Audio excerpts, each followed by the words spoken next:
Today is all about setting qualified buyer appointments. Now, we're going to talk about what you need to learn and how to set these up correctly. So, let's get started. You're the matchmaker.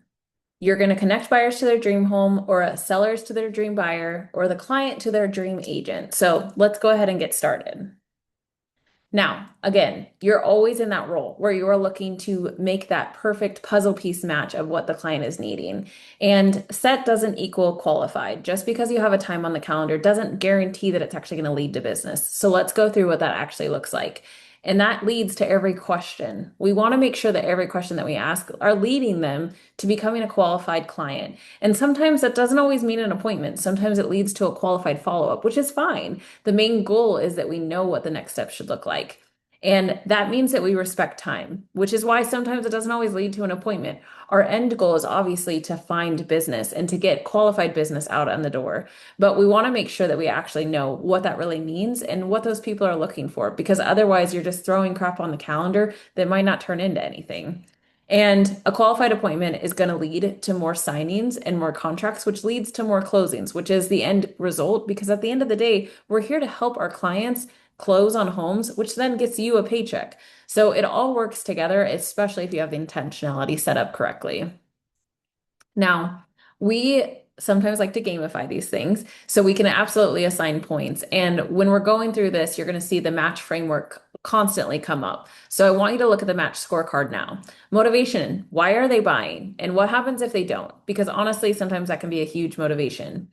Ability, are they able to actually purchase? Do they have the financing in order? And are they signed with an agent? We have ethical and legal reasons that we cannot work with them if they are signed with somebody. So we're going to talk about that as well. The timeline is actually almost nearly as important as the motivation, but we have to make sure that we understand it because people's timelines can change rapidly, especially if you're not well aware of how to have the conversations and how to help create urgency when needed. And then criteria and decision makers. The criteria is actually one of the most common questions that people understand when they think about buyer appointments. However, we're going to help you understand how to also set expectations within the criteria.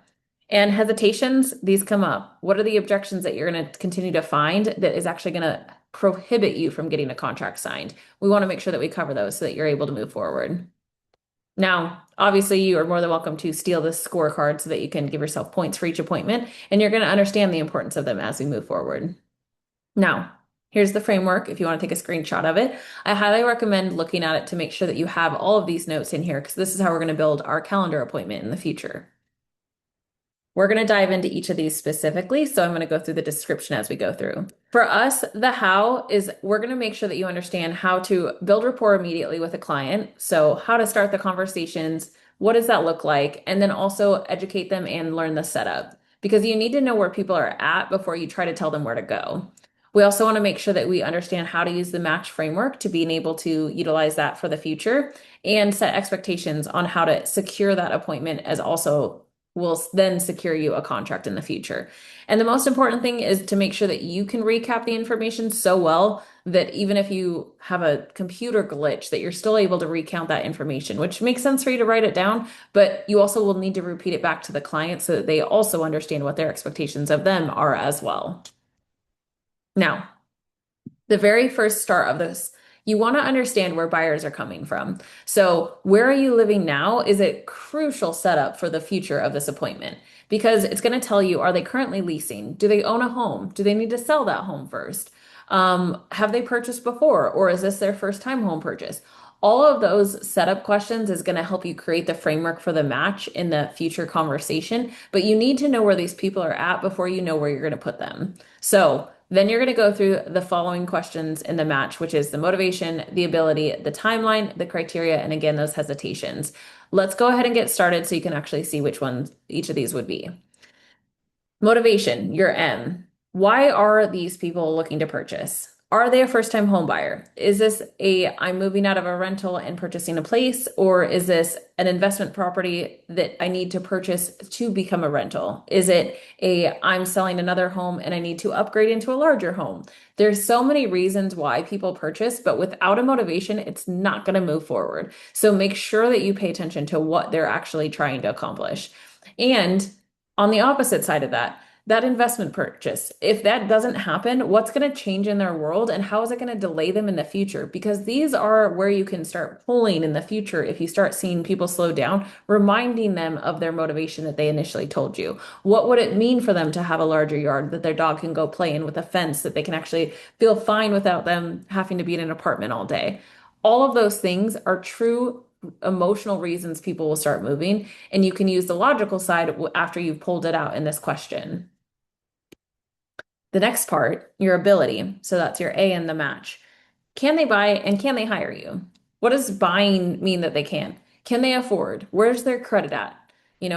There's certain credit limits that just knocks people out of it. It doesn't mean that they aren't a purchaser in the future, but it might be a not yet. So we want to get them on the right plan. Also, the way that you ask this is, do you mind if I ask, how would you like to do this purchase? Will it be cash or financing? It's just that simple. The more detailed they are in giving you that response, oh, I have a pre-approval already, or I'm gonna do a conventional loan with a down payment. The more detailed they are, the more that they've thought about this. If they're more vague, like I don't know how much I can afford, or I've not really looked into it, they're at the beginning of the process, or they're not that motivated. And you need to start pulling in questions to be able to decipher what they are. So when you're on the financing, make sure that you are also aware that sometimes this can be a sensitive topic because some people don't have a comfortable sense of being able to talk about money. Go into it gently. Remember how you would feel if this question was being asked to you, but also guide them that this is an important part of it. They're going to have to talk to lenders, they're going to have to talk to the title company. So they have to get used to these kinds of questions so that they can move forward. Now, on the other side of the ability, we also talk about agency. And I want you to be very clear. If they are signed with another agent, you're not going to get paid. So it's important for you to understand and ask them, are you working with another agent? And if they say, I don't know, I've met somebody, you need to clarify, have you signed with another agent? If they have signed with another agent, you can give them your contact information, but you need to bow out of the situation for ethical and legal reasons. That being said, if they just say, oh, well, I've met an agent before, dive into that a little bit because likely they're not tied to them, which is why you have gotten a hold of them, whether that's because they called you or you called them and they're entertaining this conversation. Have the conversation if they haven't signed. For clarity, there's a box at the bottom of this slide, and I wanted to clarify. Why don't we start here with agency is because motivation is more important than anything else that you do. If you don't understand why somebody is buying or selling, you're not going to get very far in the conversation because it's all about you and are you available to be signed. You're more likely to win a person long term if you focus the conversation about them, which is why motivation is still more important. Even if they are signed with an agency, if you make them feel good in that first part of the conversation, the wondering where they're from, why are they selling or why are they purchasing, why are they making this move, period, and then understanding their goals, they're more likely to come back to you than a person that never asked that and just said, are you currently signed with another agent? That is why we don't start there. So I highly recommend you understand that this conversation is necessary, but it's not always the first conversation you want to have because you can win people if you stick in it long enough. And I'm going to put a side note. You need to learn how to educate yourself to let agent clients get out of contracts. They always have a way to do it, but sometimes you need to be specific with your broker or ask to see the signed agreement. I don't recommend doing this if you're uncomfortable. This is a one-on-one conversation we can talk through on how to script on it, but you can also talk to your broker about it. How do I help a client exit a contract if they are no longer happy with it? It's usually by a written agreement. Every broker would have advice on that as well. Now, if we're going into the next section, it's in your T. So timeline. Motivation and timeline are hand in hand. So obviously, if somebody is purchasing because their lease is breaking, that gives you a natural timeline. If somebody is, their lease ends up in October, they're probably going to want to have a place before October. Now, some people want to have a few months ahead of time so that they can move out of their rental a little bit longer. That's where sitting in that timeline question is really helpful. When do you want to move by? As in, what day do you want to move into that house, get the keys and everything like that? You can work backwards in the calendar from then. 45 days for escrow, 30 to 45 days, depends on if they're cash or not, and then help them understand what they can do to make sure that they're on time with that timeline. And then is there anything holding you to that timeline? This is super helpful creating urgency. If you have a job deadline that you have to be out by, or if you have a court date that's coming up that you need to be finished by, those all create these natural urgencies that if you pay attention to this question can help a ton. Also, sometimes this helps you if you are able to move up a timeline? Are you willing to break the lease if you see the perfect house? It helps you know understanding where these people are at if you sit within the timeline question long enough. Now, next one, criteria. This is where people are typically sticking around when they set a buyer's appointment. What do you want in the home? How many bedrooms? How many baths? All of those questions. But where I'm going to sit instead of that, which if you check the bottom of this line, you can look at the LPMAMA. It's a very commonly used acronym. Location, price, motivation, appointment, mortgage, agent, all of those things go into the appointment qualifications for a buyer. I'm going to actually talk to you about being market educated because that's more important. So when somebody is telling you that they want 5 acres and 5,000 square feet for under 300,000, it's going to be a rare find in a lot of markets. However, if you're just dreaming with them and saying, "Oh yeah, that's great. We're totally going to be able to find that," and then the market is not going to answer to that question, it can be really hard for you to then regain trust with your clients. So it's important for you to understand what they're looking for and then be realistic about the expectations in the market. If somebody gave me that criteria and they had a smaller budget, I would ask them what was important about the acreage. What about that 5 acres is important? Well, right now I'm sitting on top of my neighbors. I hate seeing my neighbors out my bathroom window. I just want space. Okay, so if we could achieve privacy with potentially trees around your property or maybe the location of the elevation of the lots, would that be something that would still fit that without you having to blow your budget of that 300,000? I am staying within what they asked for. They wanted privacy. I just educated them on how to achieve it because budget is typically very important to people. They don't typically want to spend $200,000 extra to get that land, or nor can they. So it's important for us to be able to negotiate with them while we're listening to their criteria and still help them achieve their goals. Now, if you're uneducated in your market, just ask a lot of questions. Why is that important to you? What is it about that you want? Why is those bathrooms, that bathroom count and that bedroom count important? If instead of a bedroom, could you have a study? What's the purpose of that extra bedroom if you don't have kids in there? Because all of those things will help you then create a great search and also not limit options based on inventory needs. Now, hesitations or objections, whatever you want to think of when you're looking at that, but match worked out well. So H was perfect for this. Was there anything in the call that they kind of felt like they paused a little bit before they answered, whether it was financing, credit, criteria, something like that? And you need to pay attention to it. Put a star on your paper when there is something that maybe they didn't answer directly. And the reason being is because when you revisit this, you want to say, if we found the right home within your budget, is there any other reason that we wouldn't be able to close on time? And oftentimes people will tell you, well, I need to talk to my husband, or I need to see if this job offer comes through, or I just had this ding on my credit. All of those things can be handled, but if we're unaware of them, they can create a problem later on down the line. And the sooner that you can uncover them, the better, because then you can create a game plan around it. It's okay if they have a credit worry. Great. I have a fantastic lender that's going to help you get into a credit repair program. After they discuss it with you, we'll come up with a timeline of when you can be able to purchase so that you don't get tied up in a year-long lease if you don't have to.